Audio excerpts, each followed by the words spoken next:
할렐루야. 주일 저녁 찬양이니 우리 아버지 하나님께 찬양 드립시다. 찬양 드리고 말씀 받읍시다. 88장에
찬양만 부르면 기쁘죠?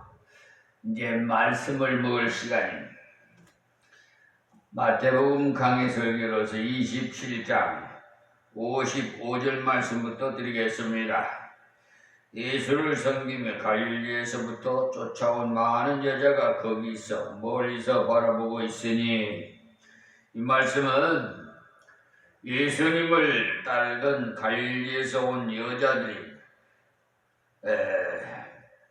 감히 사형을 집행하는 곳에 가까이 가지도 못하고 멀리서 바라보고 있는 순간에 이런 일들을 보았던 겁니다. 원수도 예수님이 하나님의 아들이신 것을 확인했지만은 여자들도 확인했던 것입니다. 그러니까 이 정도로 주님의 죽음을 통해서 그분이 하나님의 아들이심이 확인되었으니까 기뻐 뛰면서 집으로 돌아가서 프랑카드라도 준비하고 기대를 시라리면서 예수님을 3일 만에 다시 살아나신다 하고 예침에 와야 할 텐데 집에 돌아가서는 그 시체에 향수라도 발라야지 하였으니까 그들이 주님의 말씀을 깊이 새기지 않았기 때문에 상당한 감동을 받고도 증거의 사명을 그때는 감당치 못했어요. 사람이라는 건 그만큼 우둔하다는 사실이에요. 현재도 그렇습니다. 장단점이 있어요. 누구든지 흠이 없는 사람 없습니다. 의인은 없나냐? 한 사람도 이 세상에 없어요. 자, 56절 말씀입니다. 그 중에 막달라 마리아와 또 야고보와 요셉의 어머니 마리아와 또 세베대의 아들들의 어머니도 있더라. 그러니까 나중에 남녀를 통틀어서 부활하신 예수님을 가장 먼저 만난 사람이 막달라 마리아죠. 이때 마리아의 이름을 가진 여인들이 많았어요. 그렇기 때문에 동명인이 많으니까 그 지역에 막달라 마리아, 그러니까 다른 마리아라고 밝혀두었는데 구약에 나오는 미리암 역시 그 미리아로서 히브리어로는 미리암이고 헬라어로는 마리아인 것입니다. 모세의 누이 미리암이 그 흠모의 대상이었기 때문에 유대인들 중에 마리아라고 이름 지어주는 부모가 많았던 것입니다.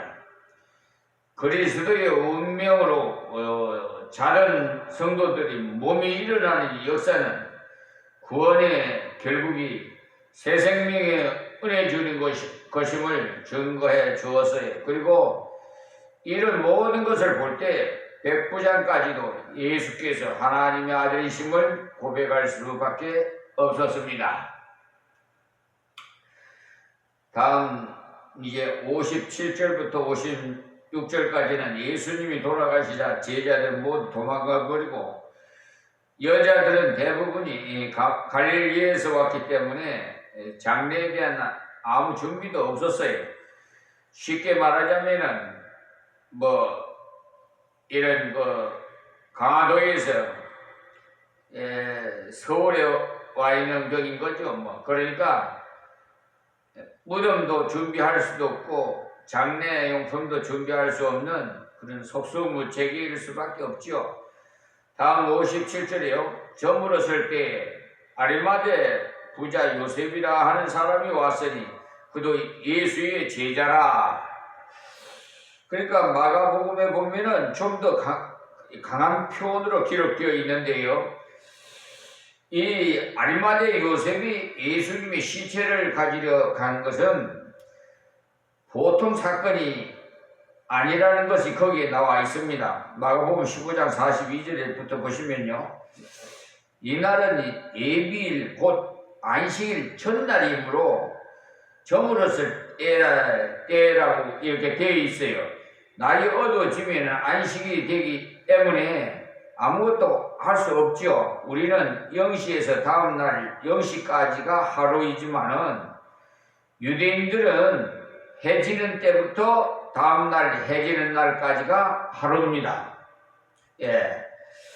그러니까 이때는 금요일 해질녘이기 때문에 곧 안식일이 시작되고 안식일이 되면은 시체를 달아놓을 수 없었기 때문에 빨리빨리 치워야 한다는 거죠.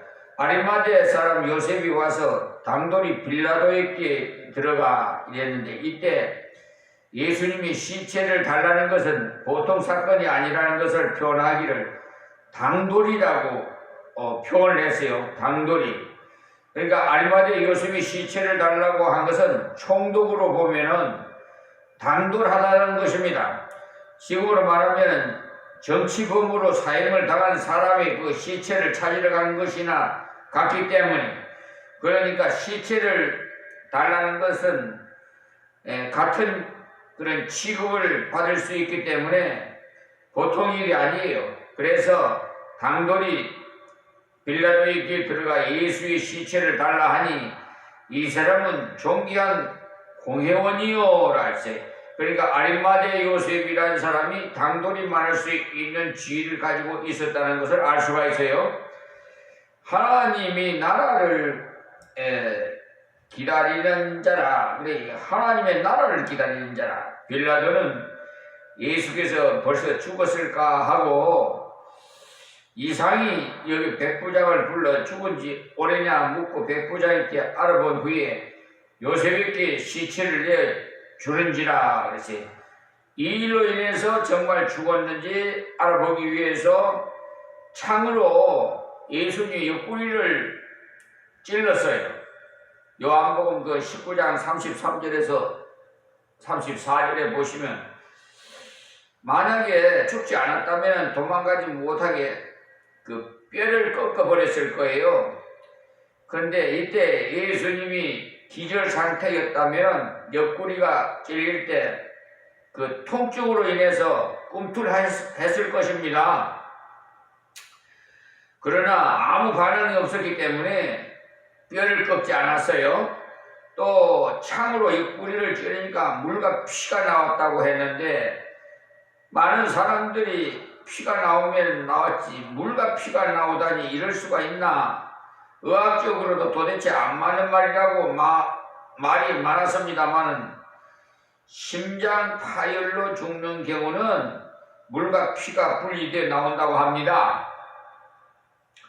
또 시편에 내 심장이 찔렸나 아니다 이렇게 말씀이 있는데 옆구리를 찌른 것이 바로 심장을 찌른 것이 시편 73편 21절 찾아보십시오. 그러니까 의학적으로 어느 정도는 설명도 되지만은 그렇다고 단정은 할 수는 없겠습니다. 그러니까 성경에 있는 그대로 물과 피가 나왔다는 사실을 믿으면 되는 것입니다.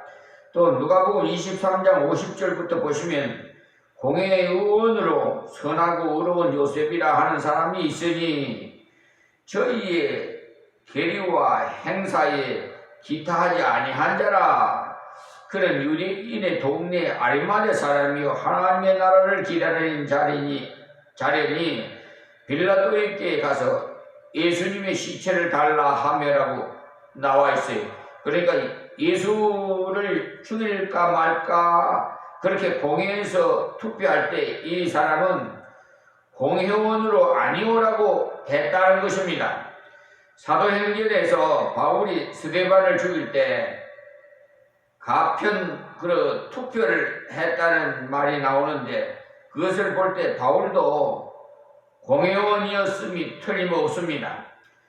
요한복음 19장 38절부터도 보시면은 아리마대 사람 요셉이 예수의 제자나 유대인을 두려워하여 문의하더니 2일 후에 빌라도들여 예수의 시체를 가져가기를 고하매 빌라도가 허락하는지라 이에 가서 시체를 가져가니라 하고 했습니다. 그러니까 아리마대 요셉과 니고데모는 예수를 숨어서 믿었는데 이런 어려운 때에 오히려 나타나서 봉사했다는 말씀이죠. 그러니까 하나님께서 필요할 때 감당할 능력을 주신다는 것은 분명히 알 수가 있습니다. 공산당이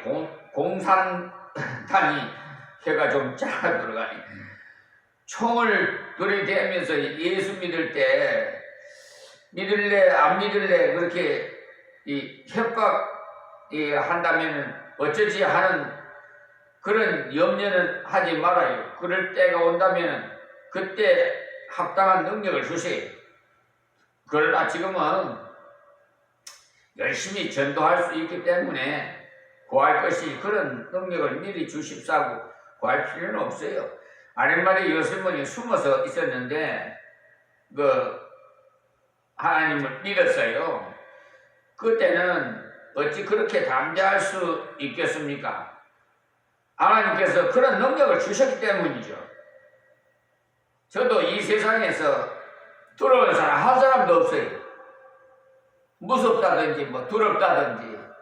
저는요 깜깜한 어려서부터 철길 굴이 있어요. 경남 하동 가면은 굴이 있는데 깜깜할 때도 그냥 전에 어렸을 때 호랑이가 나온다고 얘기하면 밤에 보면은요 불이 켜 있어요. 와, 이 광채가 나요. 그런데 이 호랑이는요 불을 무서워해요. 그래가지고 밤에 갈 때 벼 집단 있죠? 거기에다가 불을 질러가지고 횃불을 들고 지나가요. 그래야 길이 어떻게 됐는지 울퉁불퉁한지 굴속이라서 물이 뚝뚝뚝 떨어지고 그 옆에는 공동묘지가 있고 여러분 참 담력이 내가 생각해도 어려서부터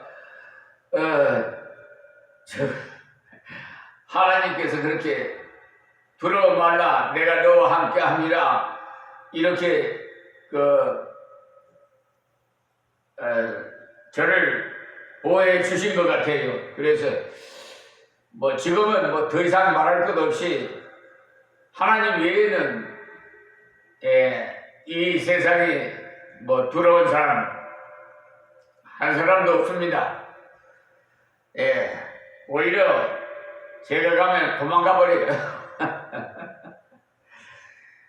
어둠의 세력들이 그냥 겁이 나서 그리고요 어디가 마을에 어디 가면은 하얀 깃발에다가 하얀 거하고 빨간하고 그 점술가들이 집에 그 깃발 걸렸지요.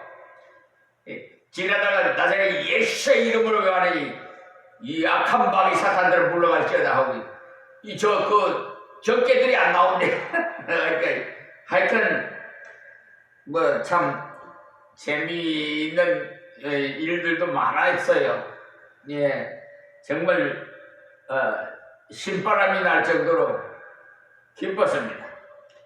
그래서 이 하나님께서는 그 필요할 때 때를 따라 도와주신다는 사실을 아십시오. 그리고 또 일찍 예수께 밤에 나왔던 니고데모도 몰약과 침향 섞인 것을 100근쯤 가지고 온지라 이에 예수의 시체를 가져다가 유대인의 장례법대로 그 향품과 함께 세마포로 쌌더라고 요한복음 19장 39절에서 40절에 말씀하셨습니다. 그래 기재되어 있어요.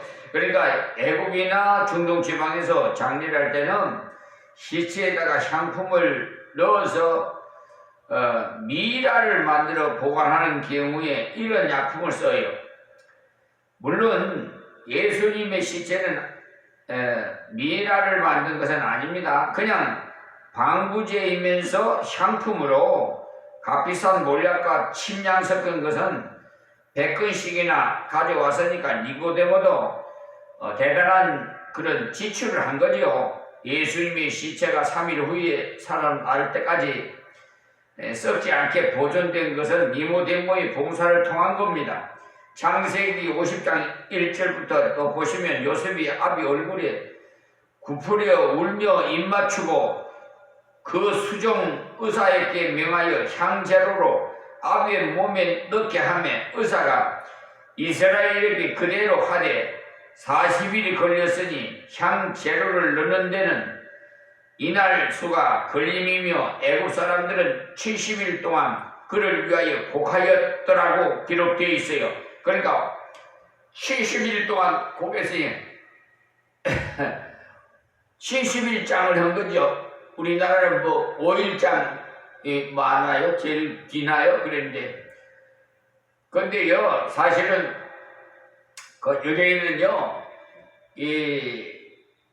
그 열대 지방이라서 그렇게 오래 있지 않아요. 그냥 숨이 멈추면은 당일에 그 장례를 현이 치른답니다.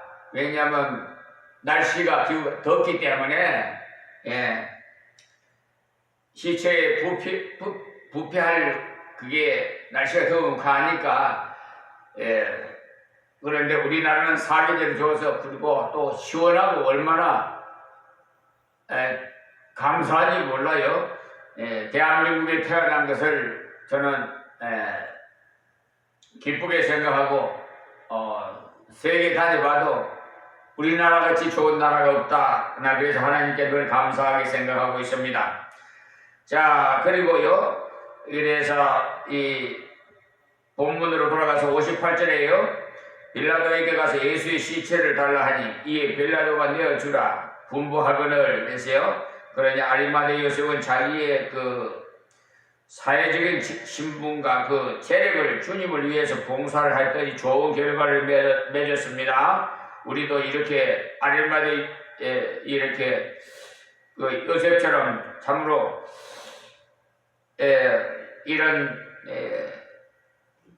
헌신과 봉사가 항상 준비되어야 우리 몸이 재물이 돼야 된다 이 말이에요. 자, 59절에 요셉이 시체를 가져다가 정한 세마포로 싸서 이 사람은 부유하다 보니까 이런 것이 준비되어 있었던 거죠. 동서양을 막론하고 사람이 죽으면은 배를 사용해서 시체를 싸는 모양이에요. 우리나라도 장례 싹 시신을 깨끗이 소독 그거로 약으로 다 닦고 옷을 입히죠. 그러니까 여러분 참 인생 적시로 갔다 옷 한 벌 입고 가는 거라고 그러잖아요. 그런 얘기들이 많이 세상에서 돌잖아요. 노래도 있고. 자, 그리고요 60절에 바위 속에 판 자기 새 무덤에 넣어두고 큰 돌을 굴러 무덤 문에 놓고 가니, 여기 유대인 여기에는요 우리나라는 땅을 파가지고 이렇게 시신을 매장을 하죠. 그런데 그 유대인은 그 그러니까 이렇게 바위, 그러니까 거기에 굴을 파서 시신을 이렇게 두고 그 입구를 돌로 이렇게 막고 틈새를 해치를 합니다.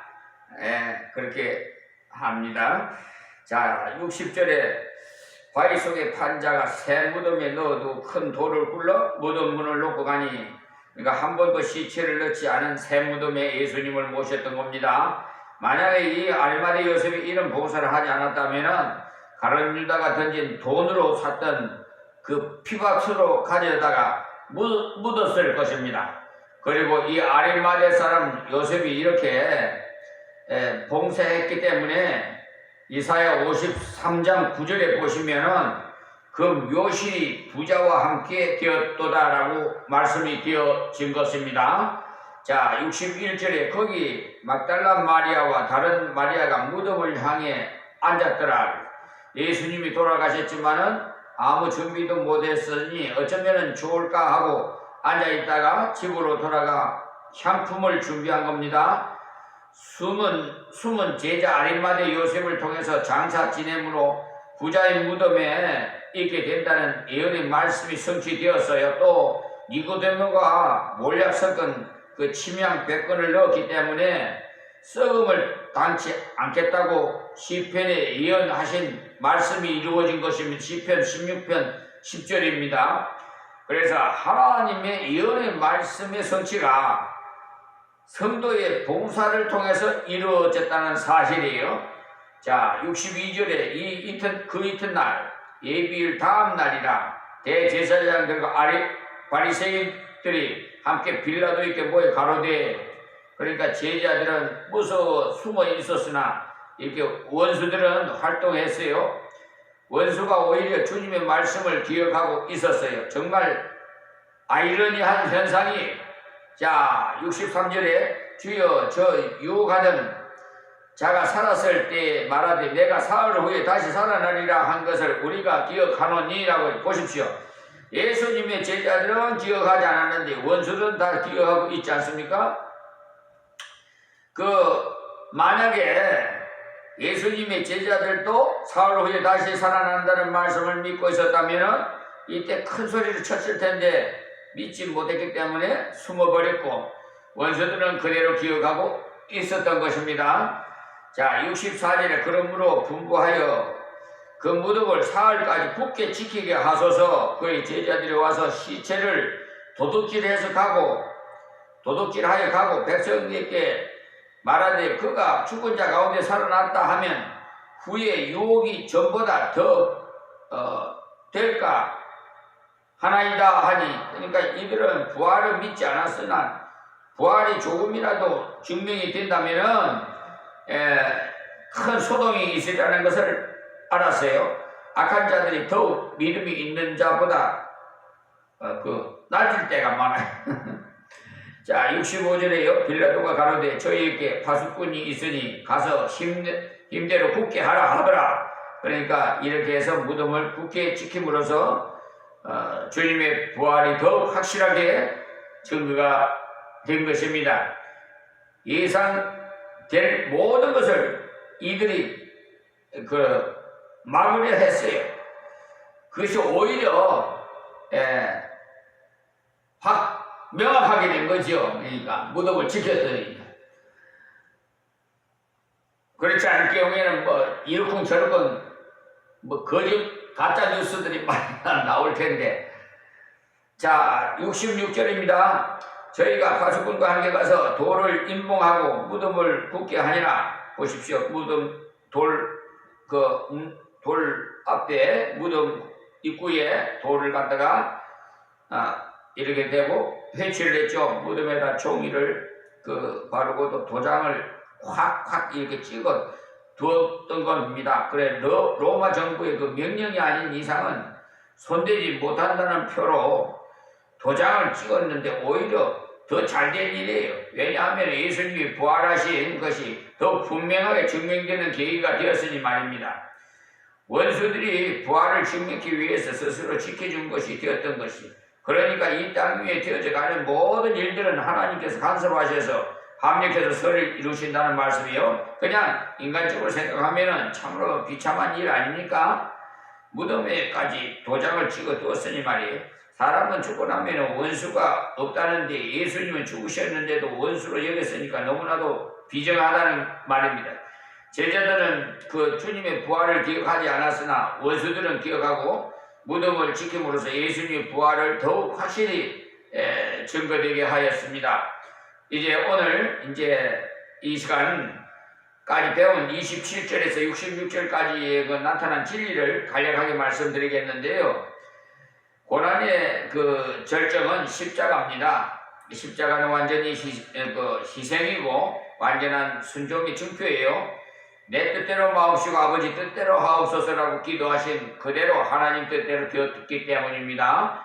다음 두 번째는 십자가의 죽으심은 죄인이 하나님께로 나가는 길을 열어주심이요 새 생명을 얻게 하시는 하나님의 은혜임을 죽은 자의 부활로 증거해서 주님을 맹심하여야 합니다. 그러니까 예수님께서 십자가에 돌아가심으로 성전의 휘장이 찢어진 것과 무덤이 열린 이 두 가지야말로 겉으로 큰 의미가 있는 것입니다. 세 번째로는 숨은 제자가 귀한 봉사를 한 것을 기억하시고 자신의 믿음의 분량에 따라서 최선을 다해 봉사하시기 바랍니다. 어떤 귀에 큰 봉사를 했다고 우쭐거려도 안 되고요. 지금 좀 나약하다고 해서 낙심할 필요도 없어요. 하나님께서 때에 따라 맞게 은사와 능력을 주시기 때문에 필요할 때 필요한 은혜를 구하면 됩니다. 그리고 내가 가지고 있는 지식, 물질, 지위, 재능 하나님 원하실 때에 사용한다면 하나님 나라의 귀한 열매를 맺는다는 사실을 기억하십시오. 마지막으로 네 번째로 악한 자들이 대적한 일이 오히려 하나님의 뜻을 더욱 확실하게 밝혀주었습니다. 모든 여건을 진리대로 순종하는 자에게 모든 것이 은혜로운 결과를 가져왔습니다. 내가 은혜롭게 진리대로 걸어가면 하나님의 진리를 나를 통해서 오히려 확증케 하시는 기회를 만드신다는 것을 기억하시고 우리는 오직 예수 할렐루야. 오늘 여기서 말씀 뵙겠습니다. 하나님 고맙고 감사합니다.